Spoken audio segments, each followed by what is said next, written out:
just to take the second part of what we were discussing a little further, and we say the words Shema Yisrael, Hashem Elokeinu, Hashem Echad every single day of our lives, and we say those words. It starts off every day. We say the words Baruch Atah Hashem Haboicher be'amo Yisrael be'ahava, that Hashem has chosen the Jewish people out of love. And then we declare the words Shema Yisrael, Hashem Elokeinu, Hashem Echad, and Hashem is our God. And then we say the words Baruch Shem Kavod Malchusa Le'olam Va'ed, and Hashem, blessed is Hashem over His kingship forever and ever. We now accept God as our King. And the world presents us with a scene of tremendous variety. We see creation, we see order, growth, destruction, disease, death. And here we see a call to existence. There might be a recall from existence, seeds growing into blossoming, and fruits falling into decay and dust and decay changing into new seeds. And we see the whole of life moving round and round. And we see amazing orderliness and complexity accompanied by very crazy apparent randomness and lack of control. And we see that man has the ability to be released from compulsion and has been given the freedom of choice to choose of how they are going to behave in every given moment. And human history is full of change and variety. And we see that man, left to themselves without supervision, what happens? And when we are created and we have guidance and we've been given the unique power of connecting to the creator of the universe, we have an ability to bring about positivity and connectiveness in this world. And at the same time, we see war and peace, abundance and scarcity. We presented with life and death and assigned to peoples and nations with their pasts of history fading right into nothingness, and other nations that are growing and developing all the time. And our individual lives are also full of opposites. We always have continual giving and taking away, and we see things that are taken away with us, life and death and health and sickness and strength and weakness and pain and joy every moment of our lives. And we experience ourselves in a duality. We experience ourselves with body and mind and good and evil and giving and taking and enduring and doing. And however much we push ourselves, we are always pulled in different directions. And the great variety that's presented to us every moment is by nature and history of our own lives known that we have to be choosing in our lives and always having a chance to choose good.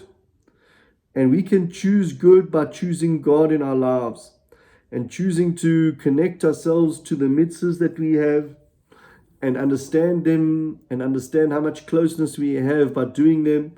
We have the ability to learn Hashem's Torah and to understand that the more that we familiarize ourselves with that Torah, the more that the book becomes part of our nature, an extension of who we are, the more we're able to conform to a design of Hashem in this world, which is a well-organized and synchronized plan that Hashem has given us.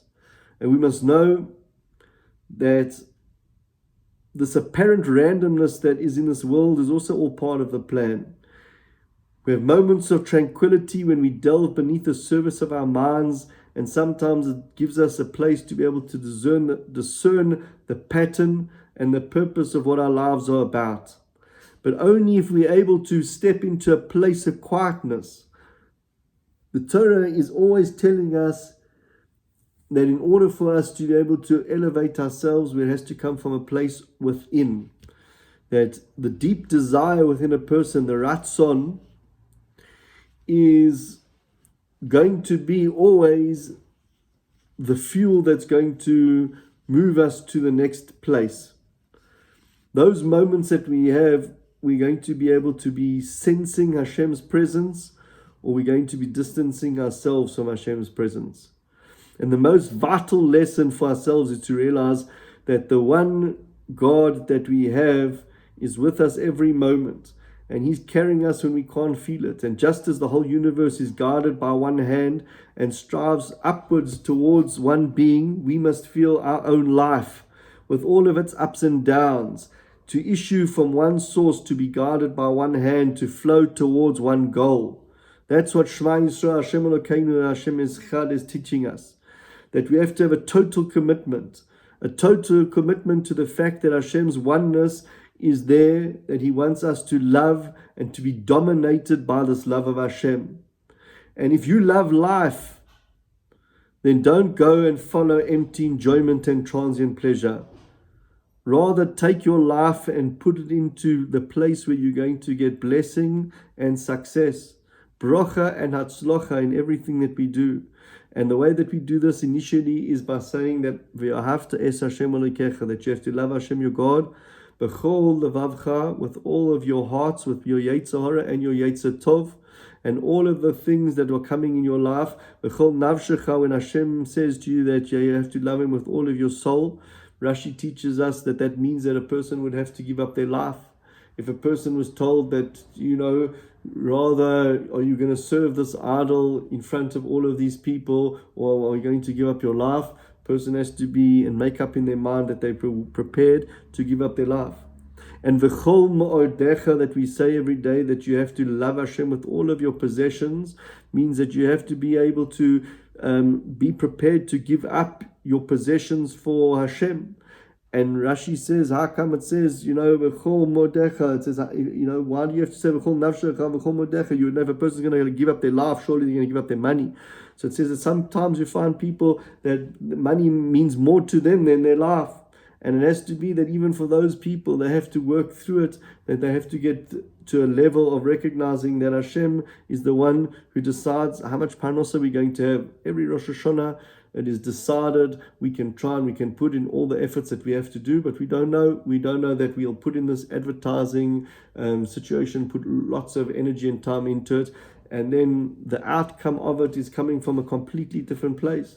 Because Hashem is the one who is mefarnes, and that was the lesson that we learned when Hashem brought man to us in the desert, because we didn't know how we would live. And He said that this is what it's going to be, to show you the word man. Money means that it all comes from heaven. We think that we're the ones who are dictating where our money comes from. Hashem says, you just make sure that you do what you're meant to be doing and you focus on what you're doing. And Hashem says, I will come and I will partner with you. And I'll partner with you in creation, and I'll make sure that you have what to live off. But you have to make sure that you're using it for the right purpose. And that we know that our individual lives are always full of opposites, where we're always bringing ourselves both to health and sickness, and strength and weakness, and pain and joy every moment.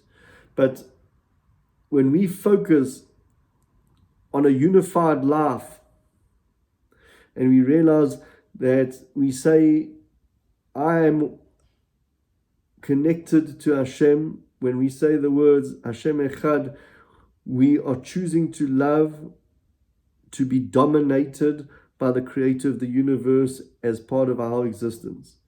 And do we love life? Not because there's empty enjoyment in things that are going on, but we want to be part of life's excitement, that we love our wives and our children and our family and our friends, and that we want to be part of a greater existence, to love Hashem with all of our heart. And that means that we have to be loving the work that we do, and we have to feel a sense of achievement in that we're doing. And that we have to know that the source of all of the achievement that we have is that Hashem, who is endowing us with all of these powers and these talents, and is enabling us in able to direct everything that we have. And the more that we recognize what Hashem is doing, and the more we are unifying our life to be part of a greater goal, the more we are being part of Hashem's existence. And sometimes we see people, right, who bestow on any part of creation attributes which belong to God alone, and when they start doing it and they start connecting themselves to other aspects of existence, in some ways that is idolatry. That is the element of connecting to the other side, connecting to other sources other than Hashem's connection in the world.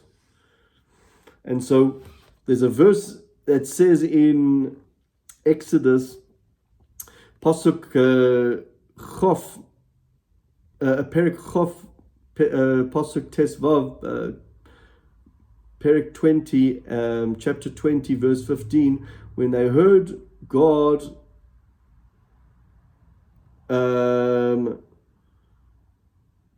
when they heard God's voice at Sinai, the people were greatly moved, and they said to Moshe, please transmit God's message to us. We cannot stand God talking to us directly anymore. We feel we shall die if it continues. So Hashem said, very good. If only they would always feel like this, to stand in such awe of me and be so eager to keep my commandments, it would be to their advantage. That's what it says later in Deuteronomy. It says, now Hashem, Israel, what does God ask of you? Only to stand in awe of Him, to go in all of His ways, to love Him for your own good. And so if we take all the Torah's teachings about God and His greatness and His power and all of His majesty in everything that He does, and His unceasing activity in nature and in human life, and we impress it onto our minds and our feelings and our imaginations, so then we're going to come close to what the Torah calls or Yirat Shamayim, that we have to develop an awe of Hashem, and that has to be a central quality in Jewish life. It doesn't mean that we merely fear the punishment of not doing what Hashem has done, but it means much more than that. It means that we have to become aware of Hashem's awesomeness in this world. It means that we have to become connected to a recognition and awareness of the responsibility as a human being and as a Jew, and to be grateful for the confidence that has been entrusted into each and every one of us with God's purpose in this world. And that we have a vivid conception of every aspect of God's greatness, and that we are able to hold up the banner for Hashem in this world. And God is all powerful.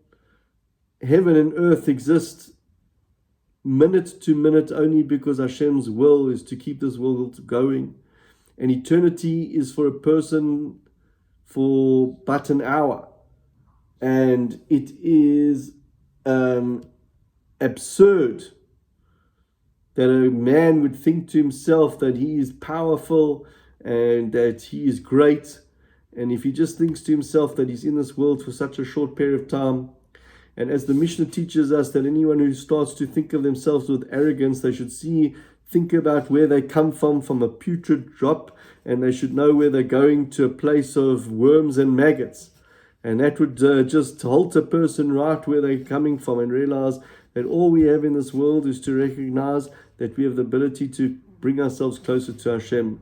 And to see Hashem's greatness is where man's thoughts grows, and for all of existence serves as a place for a person to build wisdom and for them to reach goals where any fool would think that they don't need to, they can get through this and they can achieve all of these goals on their own. They don't need any assistance. But when we as Jewish people recognize that, where do we look? We only see Hashem in everything that we do. We live in Hashem's world. All that the earth contains and all the blood that flows through our veins and all the air that we breathe is all Hashem's. And we stretch out our hands to destroy the world, and to come and injure and waste and misuse and to do things that we think that we are the ones that are there. And we want to create law in this world, but the reality is that Hashem is the only lawgiver. That we meet His law everywhere in this world. We see it in the blade of grass, we see it in the orbiting satellite, we see it in the economics of nations, in the stars and in the circles above. That Hashem has revealed to us the law of life in the Torah, for us to be able to follow it freely. We do not want to misuse this freedom to oppose Hashem's will. We want to take this in order for us to decide what real freedom is that's been allotted to us, and we can arrange ourselves with a mighty host of Hashem's creatures from the greatest to the smallest. And who is like us among all of those that serve Hashem's purposes of the one and only Hashem in this world? And so with our knowledge that we have, that God is all-knowing, and that there's no darkness that can conceal us from Him, our life, our acts, our very thoughts are open to Hashem's scrutiny at every given moment. In this, there's thoughts that send a person's shivers down a person's spine to realize that Hashem sees everything and knows everything, and that they'll have to answer for everything that they've done in this world. And the essence of Yirat Shamayim, of faith of Hashem and awe, is being in the presence of Hashem, of realizing that you are part of Hashem's world. And men and women alike, perhaps in their deficient intellect and understanding, they think that they are the ones who are achieving all their greatness through themselves. But if they had to look into the innermost secrets, they would open up and to take a little bit of introspection into themselves and realize that how wrong they've been, that they didn't give and attribute all of the power to Hashem which they should have done. It's God that we live by as the existence of everything. In every existence, every thought is given permanence in the mind of Hashem, with which our own higher self is sometimes connected and is trying to connect to continuously. And we are important enough in the scheme of things for every act, word, and thought of ours to be significant, that Hashem cares about it. And instead of crushing us, this fact elevates us. And it endows us with the human being's power of becoming greater human beings in this world and connecting ourselves to the source of reality. But maybe this is also too much. We have to take within ourselves and realize that man's life and actions are puny. And earth itself is but a speck of dust in the cosmos, and man is nothing more than a tiny little speck in this existence. And Hashem is saying, don't think like that. Realize that is just coming from a place of pushing you downward and trying to make you think that you don't have the greatness. Hashem is saying exactly the opposite. That He cares about everything that comes out of our mouths. He cares what goes into our mouths. He cares about everything that goes on in our world, and He's intimately involved in it. And He's made us part and parcel of creation. And God is just.